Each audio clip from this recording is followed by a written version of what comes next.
শুক্রবার জাতীয় সংসদ ভবনের দক্ষিণ প্লাজায় জুলাই সনদ সই করবে সব রাজনৈতিক দলগুলো। এর আয়োজন যখন চূড়ান্ত, ঠিক তখনই জুলাই সনদ নিয়ে দেখা দিয়েছে নতুন সংকট। সনদের সংস্কার প্রস্তাব নিয়ে দলগুলো একমত হলেও এর বাস্তবায়ন কিভাবে হবে তা নিয়ে দেখা দিয়েছে। আর এটি নিরসন করতেই দলগুলোকে নিয়ে বৈঠকে বসে জাতীয় ঐক্যমত কমিশন।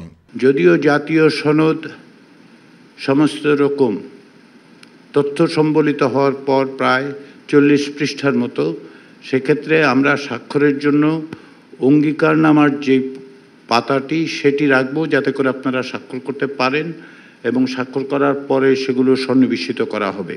জাতীয় ঐকমত্য কমিশনের পক্ষ থেকে সুস্পষ্টভাবে বলতে চাই যে আমাদের দিক থেকে প্রস্তুতি সম্পন্ন হচ্ছে, পাশাপাশি আপনাদের দিক থেকে যে সহযোগিতা অব্যাহত আছে তাতে আমরা আশাবাদী। বৈঠকে প্রধান উপদেষ্টা নির্বাচন ফেব্রুয়ারিতেই হবে জানিয়ে সনদে সবাইকে সই করার আহ্বান জানান। জুলাই সনদ স্বাক্ষর অনুষ্ঠানে সারা জাতি এটা বড় রকমের উৎসবের মধ্যে আমরা শরীক হব, সবাই স্বাক্ষর করব এবং যেই কলমে স্বাক্ষর করলাম সেই কলমগুলো যাতে করে রক্ষিত হবে। আপনারা যেরকম সবাই মিলে এই সনদ তৈরি করেছেন, আমাদের সরকারের দায়িত্ব হলো সবাই মিলে উৎসবমুখ নির্বাচনটা করে দেওয়া। বৈঠকে যোগ দিয়ে জাতীয় নির্বাচন পেছানোর কোনো সুযোগ নেই বলে মন্তব্য করেন বিএনপি স্থায়ী কমিটির সদস্য সালাউদ্দিন আহমেদ। কনস্টিটিউয়েন্ট পাওয়ার যারা দিতে পারে আর্টিকেল 7 অনুসারে সেই জনগণের, তারা রিপাবলিকের সর্বময় ক্ষমতার মালিক, তাদের পক্ষ থেকে যখন সেটা কনসেন্ট আসবে তখন সেটা কনস্টিটিউয়েন্ট পাওয়ার হচ্ছে এবং সেই কনস্টিটিউয়েন্ট পাওয়ার অনুবলে আমরা সেগুলো করতে বাধ্য হব যারা পার্লামেন্টে যাবে।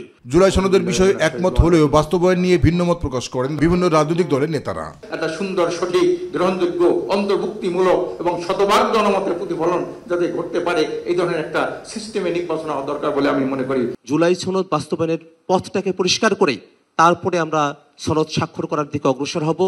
জাতির কাছে সবগুলো বিষয়কে পরিষ্কার করে তারপরে জুলাই সনদ স্বাক্ষরিত হলে তবেই সেটা বাংলাদেশে কার্যকরভাবে বাস্তবায়ন করা সম্ভব এবং জাতির প্রত্যাশাকে পূরণ করা সম্ভব। জাতির একটি ম্যান্ডেট পাওয়ার মাধ্যম, এই ম্যান্ডেট পাওয়ার মাধ্যমকে কোনো অবস্থাতেই বিলম্ব করার সুযোগ নেই। আমাদের বক্তব্য হচ্ছে নভেম্বরের মধ্যে গণভোট আয়োজন করে জুলাই সনদকে আইনি ভিত্তি দিয়ে এর ভিত্তিতে পরবর্তী কার্যক্রম পরিচালনা করতে হবে। জুলাই সনদে স্বাক্ষর করা না করার বিষয়ে বৃহস্পতিবার প্রেস ব্রিফিংও করার ঘোষণা দিয়েছে বাম জোট। এই গণভোটের তারিখটা নির্ধারণ করবে জাহিদ আহমেদ, বাবু, মাই টিভি, ঢাকা। এটা যাতে সুন্দর করে